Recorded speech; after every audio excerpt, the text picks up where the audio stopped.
राधे राधे। आज हम योग के बारे में चर्चा करेंगे। योग बहुत विस्तृत क्षेत्र है। इसके अंदर 8 प्रकार से आप योग जब करते हैं तो आप संपूर्ण योग करते हैं। यम, नियम, प्रत्याहार, आसन, प्राणायाम, धारणा, ध्यान, समाधि, जब इस प्रकार से आप चलते हैं तो आप शरीर के अंदर बहुत ही विस्तृत ऊर्जा क्षेत्र विकसित करते हैं, जो हमारे शरीर को इस योग बनाता है कि हम परम सत्य परमात्मा ईश्वर से मिलने की सामर्थ्य प्राप्त करते हैं।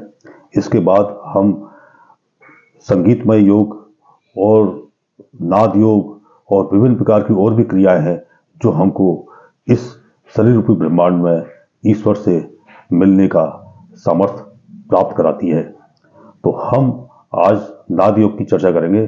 नाद योग जिस प्रकार सितार के तार झंझकृत होते हैं, उससे ध्वनि निकलती है, उस प्रकार जब हम विभिन्न प्रकार के मंत्र जो हम चाहते हैं और उस क्रिया के द्वारा जब हम लयबद्ध होते हैं तो हमारे मस्तिष्क के अंदर विभिन्न प्रकार की तरंगें कुछ ऐसी ध्वनि उत्पन्न करती है जो कभी कभी हम सोचते हैं ये कोई चमत्कार है, उससे हमें कुछ ऐसा विशेष दिखता है, ऐसा प्राप्त होता है, लेकिन उसको चमत्कार ना माने। वो एक आगे आने वाले टाइम में ईश्वर से मिलने का एक रास्ता बनता है। तो नाद योग में हम सीधे बैठे और सीधे बैठने के बाद हम चेहरे पे मुस्कुराहट लाएं और चेहरे पे मुस्कुराहट लाने के बाद हम अपने इस आज्ञा चक्र पे अपने इष्ट का, जिसको भी आप प्रार्थना करते हैं, कृष्ण को करते हैं, राम को करते हैं, जिसको आप प्रार्थना करते हैं उनको ध्यान करते हुए मुस्कुराएं और मुस्कुराने के बाद आप श्वास को समान गति प्रदान करें। जैसे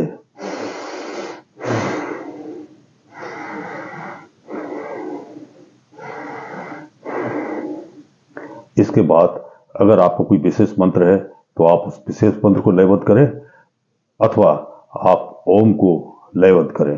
वो आपका लंबा जाएगा, उसके बाद फिर माँ आपका बाहर, जब श्वास बाहर आएगी उसके अंदर आएगा, उसको आप लयबद्ध करें। जब आप बहुत ही लयबद्ध करेंगे तो आप स्वयं पाएंगे कि आपके मस्तिष्क में क्या हो रहा है, उसको समझेंगे आप। देखें,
इस प्रकार जब आप लयबद्ध होंगे तो इसके बाद फिर आप देखेंगे कि धीरे धीरे आपके मस्तिष्क के अंदर आपका ध्यान केंद्रित होगा और ध्यान केंद्रित होने के बाद आपको कुछ ऐसा महसूस होगा जो कभी आपने महसूस नहीं किया है।